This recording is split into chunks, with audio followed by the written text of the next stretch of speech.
Hello students.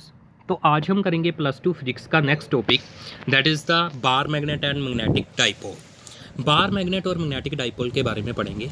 सबसे पहले cause of magnetism in bar magnet. किसी मैग्नेट में मैग्नेटिज्म का कारण क्या होता है? तो हमें पता है एटम के अंदर orbital and spin motion of electrons होता है। इलेक्ट्रॉन दो तरह का मोशन करते हैं, ऑर्बिटल एंड स्पिन मोशन। जब भी कोई चार्ज्ड पार्टिकल मूव करता है तो वहाँ पर क्या फॉर्म होती है? Magnetic field. तो सिमिलरली जब इलेक्ट्रॉन्स अपने ऑर्बिटल या स्पिन मोशन में होते हैं उसकी वजह से वो मैग्नेटिज्म क्रिएट करते हैं। But they form closed loops until they are non magnets. जब तक एक फेरोमैग्नेटिक मटीरियल नॉन मैग्नेट होता है तब तक उसके अंदर ये जो डाइपोल्स बनते हैं इंडिविजुअल एटम्स के और मॉलिक्यूल्स के, वो एक क्लोज्ड लूप्स फॉर्म करते हैं और रिजल्टेंट मैग्नेटिज्म जीरो होती है। But when magnets are formed from them by artificial means, जब उनसे हम मैग्नेट बना लेते हैं किसी मेथड से, वो आगे जाके हम करेंगे मैग्नेटिज्म कैसे आती है मटीरियल में, तो उसके जो डाइपोल्स हैं, उसके इंटरनल जो ये डाइपोल्स हैं वो क्या हो जाते हैं? Align in one direction. वो सभी एक ही डायरेक्शन में अलाइन हो जाते हैं। तो इसी को हम क्या बोलते हैं? मैग्नेटिज्म आना। तो मैग्नेटिज्म का बेसिक कोज क्या है? एटम के अंदर इलेक्ट्रॉन्स का orbital and spin motion produces magnetism. Then next is the properties of bar magnet. किसी बार मैग्नेट की क्या क्या प्रॉपर्टीज होती हैं? First is the attractive property. Attractive property का क्या मतलब है? North south pole opposite unlike poles attract each other, like poles repel each other. North north एक दूसरे को रिपेल करेंगे, साउथ साउथ भी एक दूसरे को रिपेल करेंगे, बट नॉर्थ साउथ एक दूसरे को अट्रैक्ट करेंगे। Next is the directive property. Directive property क्या मतलब क्या है इसका? जब हम मैग्नेट को फ्रीली सस्पेंड करेंगे किसी थ्रेड से, then it will align in the earth के नॉर्थ साउथ की डायरेक्शन की तरफ। ये अर्थ के नॉर्थ साउथ की डायरेक्शन की तरफ अलाइन कर लेगी अपने आप को। मैग्नेट का नॉर्थ अर्थ के नॉर्थ की तरफ, जियोग्राफिक नॉर्थ की तरफ, और मैग्नेट का साउथ अर्थ के जियोग्राफिक साउथ की तरफ हो जाएगा। This is called the directive property. Third is the magnetic poles exist in pairs. तो मैग्नेटिक जो पोल्स हैं, नॉर्थ एंड साउथ पोल हैं इसके, ये ऑलवेज पेयर में ही एग्जिस्ट करते हैं। ऐसे नहीं हो सकता, हम ऐसे नहीं बोल सकते कि अकेला नॉर्थ पोल पड़ा है, अकेला साउथ पोल पड़ा है, ऐसे नहीं बोल सकते। जब भी होंगे हम एक मैग्नेट के टुकड़े टुकड़े भी कर दें ना नॉर्थ साउथ के, इसके दो पार्ट कर दें तो ये फिर यहाँ पर साउथ यहाँ पर नॉर्थ क्रिएट हो जाएगा। एक और पार्ट कर दें यहाँ पर नॉर्थ, यहाँ पर साउथ हो जाएगा। जितने भी हम पीसीस इसके करते जाएंगे उतने ही नॉर्थ साउथ क्रिएट होते जाएंगे। तो अकेला नॉर्थ अकेला साउथ नहीं बन पाएगा।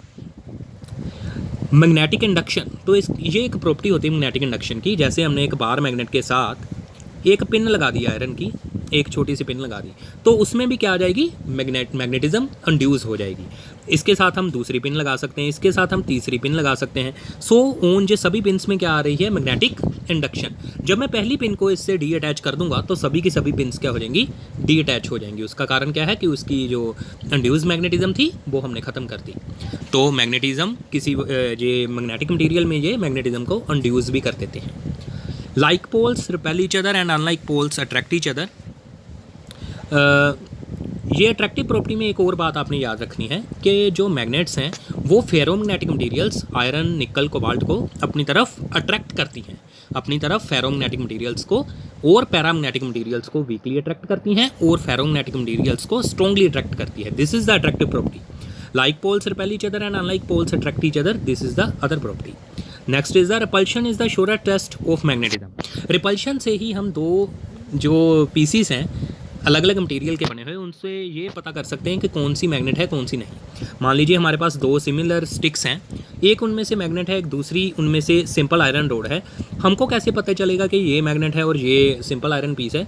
तो हम क्या करेंगे, एक अदर मैग्नेट लेंगे नॉर्थ साउथ वाली, तो इसके नॉर्थ साउथ के तरफ इसके दोनों एंड्स को करके देखेंगे, इधर वाले को भी इधर वाले को भी।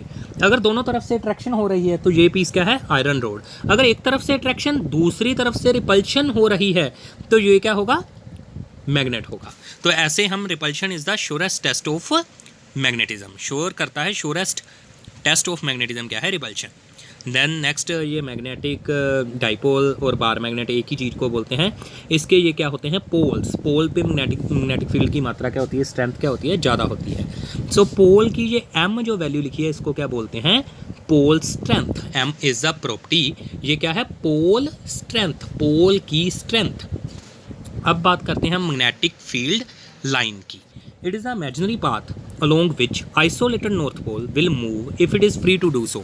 मैग्नेट के राउंड वो पाथ जिसके round isolated north pole will move करेगा अगर if it is free to do so, उसको हम क्या बोलते हैं, मैग्नेटिक फील्ड लाइन। तो मैग्नेटिक फील्ड लाइन हमने लैब में ट्रेस करते हैं जनरली। तो कैसे करते हैं कि बार मैग्नेट रख के मैग्नेटिक निडल उसके नज़दीक रखते हैं, मैग्नेटिक निडल की निडल वाले पॉइंट पे हम पॉइंट आउट करते जाते हैं। तो और उसकी जो ट्रेस है, उसकी जो ट्रेस मैग्नेटिक निडल ऐसे रखते जाएंगे, उसका एरो ऐसे बनता जाएगा और उन सभी बिंदुओं को मिलाने से जो बनेगा, सभी पॉइंट्स को मिलाने से जो बनेगी लाइन, उसको हम क्या बोलते हैं, magnetic field line. Magnetic field lines are the closed loops होती हैं। अब हम करेंगे इनकी properties. Properties of magnetic field line. Magnetic field line are closed loops. Outside the magnet they are from north to south, inside the magnet they are from south to north. Magnet के बाहर ये north से south की तरफ और magnet के अंदर south से नॉर्थ की तरफ होती हैं। Tangent to magnetic field line gives the direction of magnetic field. Magnetic field line के किसी भी पॉइंट पे अगर हम टेंजेंट ड्रॉ करें तो वो किसकी डायरेक्शन देता है, मैग्नेटिक फील्ड की।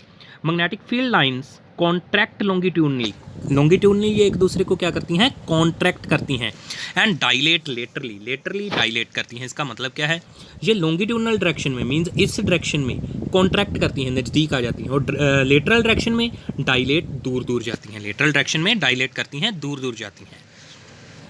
No two magnetic field lines intersect each other. दो मैग्नेटिक फील्ड लाइंस एक दूसरे को कभी भी इंटरसेक्ट नहीं करती। क्यों नहीं करती, बिकॉज अगर हम कंसीडर कर लें कि ये दो मैग्नेटिक फील्ड लाइंस एक दूसरे को एक पॉइंट पे इंटरसेक्ट कर रही हैं, तो उस पॉइंट पे two directions of magnetic field होंगी, विच इज़ नॉट पॉसिबल। एक पॉइंट पे मैग्नेटिक फील्ड की दो डायरेक्शंस नहीं हो सकती, एक पॉइंट पे मैग्नेटिक फील्ड की एक ही डायरेक्शन होगी, इसलिए ये पॉसिबल नहीं है कि दो magnetic field lines intersect each other. Then electric field lines are not close loops but magnetic field lines are close loops. Magnetic field lines close loop होती हैं because magnetic poles always exist in pairs. इसका कारण क्या है, because magnetic poles always exist in pairs में ही exist करते हैं ये। बट इलेक्ट्रिक फील्ड लाइन में अगर हम देखें, एक बॉडी है हमारे पास, कंडक्टर, एक तरफ उसके पॉजिटिव चार्ज है, एक तरफ नेगेटिव चार्ज है, तो इलेक्ट्रिक फील्ड लाइन तो पॉजिटिव से नेगेटिव की तरफ होगी, बट कंडक्टर के अंदर इलेक्ट्रिक फील्ड की वैल्यू क्या होगी, जीरो। कंडक्टर के अंदर इलेक्ट्रिक फील्ड की वैल्यू क्या होगी, जीरो होगी। ओनली बाहर ही उसके इलेक्ट्रिक फील्ड लाइन एग्जिस्ट करेगी। तो electric field lines are not closed loops. Then Coulomb's law in magnetism. जैसे हमने किया था कूलम्स लॉ इन इलेक्ट्रोस्टैटिक्स, वैसे ही होता है कूलम्स लॉ इन मैग्नेटिज्म। तो दो पोल्स, एक की स्ट्रेंथ m1 दूसरे की strength m2, separated by distance r, attract और repel each other depending upon the north है कि साउथ है, तो इज अट्रैक्ट और repel each other with a force which is directly proportional to the product of pole strengths. Product of pole strengths m1 into m2, pole strength के product के directly proportional है ये force of attraction और repulsion, and inversely proportional to the distance का square, inversely proportional to the square of the distance between them, inversely proportional to the square of the distance between them, that means it follows the inverse square law. दोनों को combine करेंगे, ये बन जाएगा proportionality, sign हटाएंगे, यहाँ पर एक कांस्टेंट आएगा के की वैल्यू किसके इक्वल लेनी है आपने, म्यू नॉट अपॉन 4 पाई। तो कूलम्स लॉ में वैसे इलेक्ट्रोस्टैटिक्स में क्या ली थी, 1 अपॉन 4 पाई अपसाइल नॉट। तो यहाँ पर हमने क्या ली, mu naught upon 4 pi, where mu naught is the permeability, absolute permeability of free space. वो क्या थी, अपसाइल नॉट क्या था, permittivity, absolute permittivity of free space.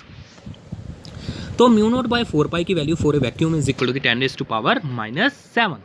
If f is equal to the 10 raised to power -7, m1 m2 is equal to the m and r is equal to the 1 meter, then m square, m1 m2 both poles की strength same है, m है, r जो है वो unity है, 1 metre है, force की value 10 raised to power -7 है, देन m स्क्वायर को आ जाएगा इस इक्वेशन से, ऊपर वाली इक्वेशन से m स्क्वायर की वैल्यू क्या आ जाएगी, ये m into m metre square, sorry pole strength के स्क्वायर की वैल्यू आ गई 1, और m is equal to +-1 unit. Unit क्या है इसके, एम्पियर मीटर। तो m के यूनिट्स क्या होते हैं, एम्पियर मीटर। m के यूनिट्स क्या है, एम्पियर मीटर। इसको आप कैलकुलेट कैसे कर सकते हैं, म्यू नॉट के यूनिट्स भरिए, यहाँ पे f के यूनिट भरें और r के मीटर स्क्वायर भरें, उससे आप जब सोल्व करेंगे तो पोल स्ट्रेंथ के यूनिट्स क्या आ जाएंगे, एम्पियर मीटर। एम्पियर मीटर इसके यूनिट बन गए पोल स्ट्रेंथ के। तो अगर हमने चार्ज के यूनिट बोलने हो तो वो क्या होते हैं, कूलम, बट इसको ऐसे भी तो लिख ही सकते हैं, एम्पियर सेकंड। चार्ज के यूनिट्स क्या होते हैं, ampere second, but pole strength के यूनिट्स क्या है, एम्पियर मीटर। तो magnetic pole strength of a magnetic pole is said to be 1 ampere metre. Unity कब बोलेंगे? If it repels an equal and similar pole with a force of 10⁻⁻7 newton when separated in vacuum by a distance of 1 metre. Magnetic pole की pole strength को हम 1 ampere metre कब बोलेंगे? जब ये repel करेगा इक्वल एंड सिमिलर पोल को with a force of 10⁻⁻7 newton when separated in vacuum by distance of 1 metre. 1 metre की दूरी पे हो गए ये दोनों पोल एक दूसरे की, इतनी फोर्स से रिपेल करेंगे तो दोनों की पोल स्ट्रेंथ को क्या बोलेंगे? 1 एम्पियर मीटर की पोल स्ट्रेंथ है उनकी, ये बोलेंगे इस वैक्यूम में। Then next is the magnetic dipole. Equal and opposite pole separated by certain distance is called magnetic dipole. Similarly electric dipole भी ऐसी था, equal and opposite charges separated by certain distance is called electric dipole. Similarly magnetic dipole भी क्या है? Equal and opposite pole separated by certain distance is called magnetic dipole. इनकी length कितनी है? 12। Length इनकी कितनी है? 12 एंड m क्या है इनकी? Pole strength. Magnetic dipole movement. Magnetic dipole movement it is the product of either pole strength and separation between them. Magnetic dipole movement क्या होती है? Either pole strength into separation between them. Its direction is from south to north pole. इनकी direction किधर से किधर को है? South to north pole. m into 12 vector, capital M vector is equal to m into 12 vector, south to north pole की तरफ m into 12 vector. m is the pole strength and 12 vector is the 12 क्या है हमारा यहाँ पर? Magnetic length. 12 क्या है हमारा? Magnetic length. It is the product of either pole strength and separation between them.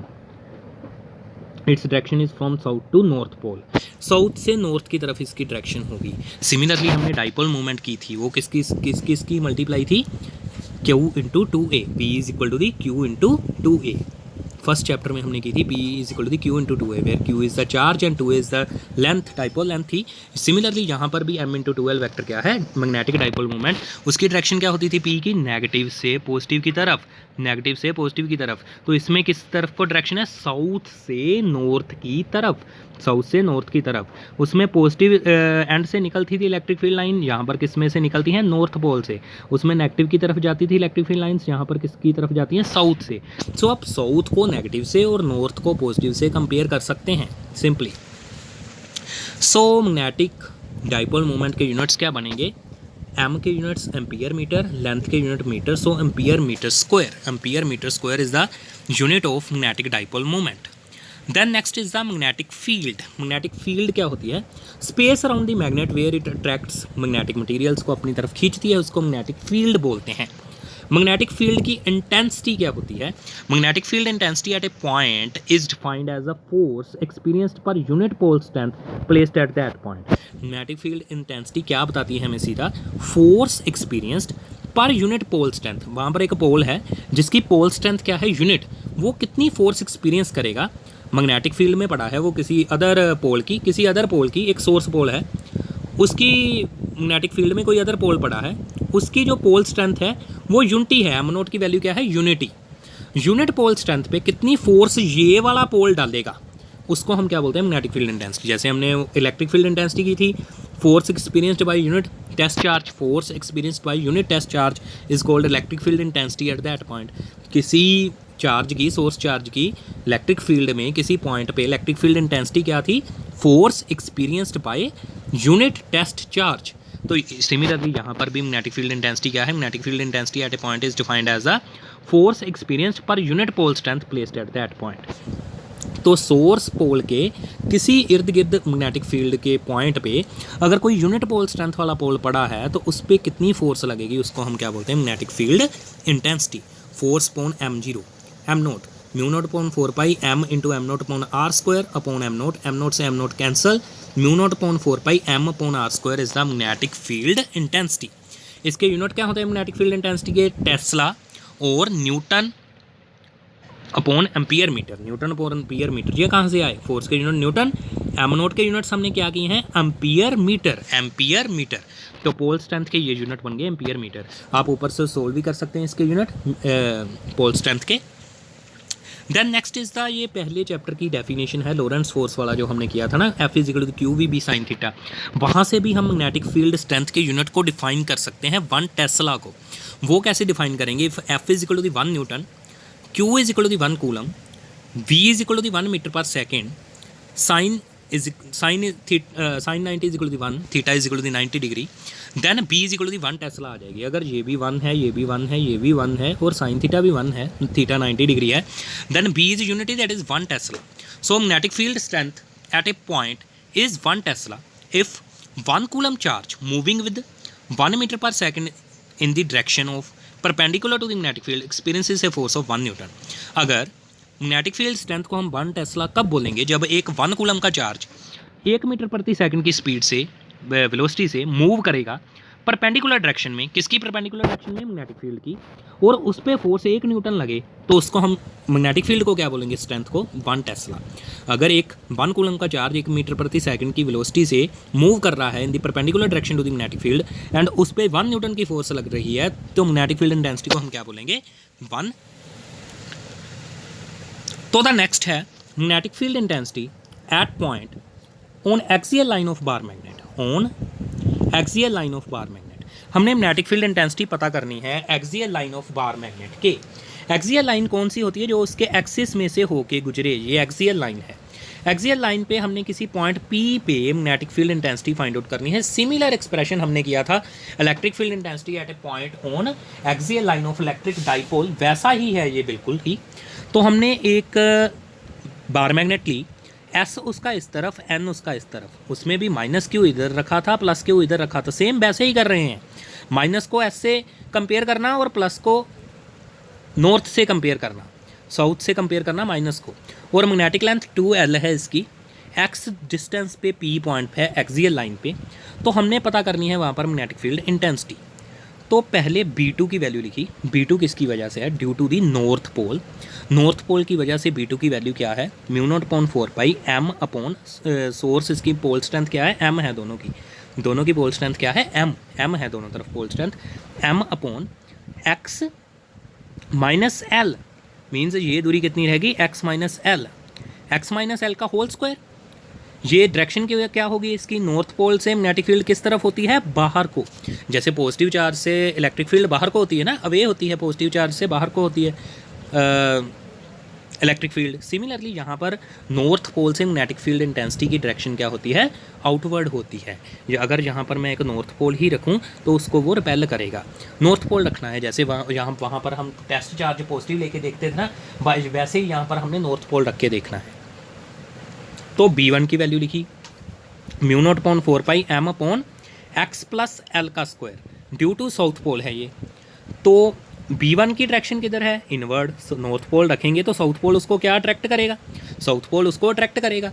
North pole को पॉजिटिव से कंपेयर करना है, अपने पॉजिटिव टेस्ट चार्ज लेते थे, वैसे ही यहाँ पर आपने पॉजिटिव नॉर्थ पोल एक वैसे ही अज्यूम करना है। तो B1 की डायरेक्शन होगी इनवर्ड।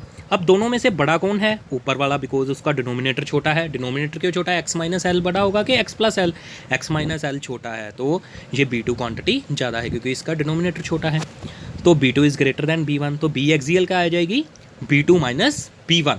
B2 से B1 को हमने माइनस कर दिया, μ0/4 pi M upon X minus L का square minus μ0/4 pi M upon X plus L का स्क्वायर। तो इसको हमने ये कॉमन निकाल के सोल्व कर लिया। इसको बाद हमने नीचे a minus b a plus b के होल स्क्वायर का फार्मूला लगाया।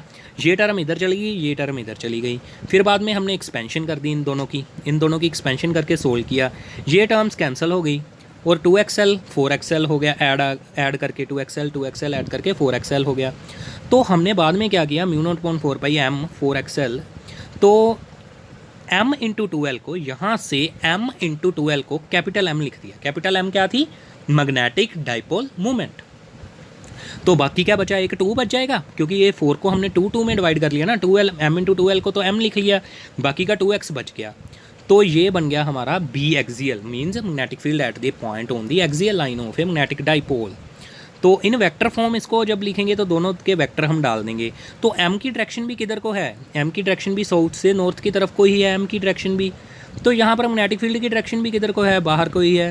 मैग्नेटिक फील्ड की डायरेक्शन भी इधर को ही है, M की डायरेक्शन भी इधर को ही है। M की भी साउथ से नॉर्थ की तरफ और मैग्नेटिक फील्ड की डायरेक्शन भी इधर को ही है। तो दोनों में पॉजिटिव ही लगेगा, कोई नेगेटिव का चक्कर ही नहीं है।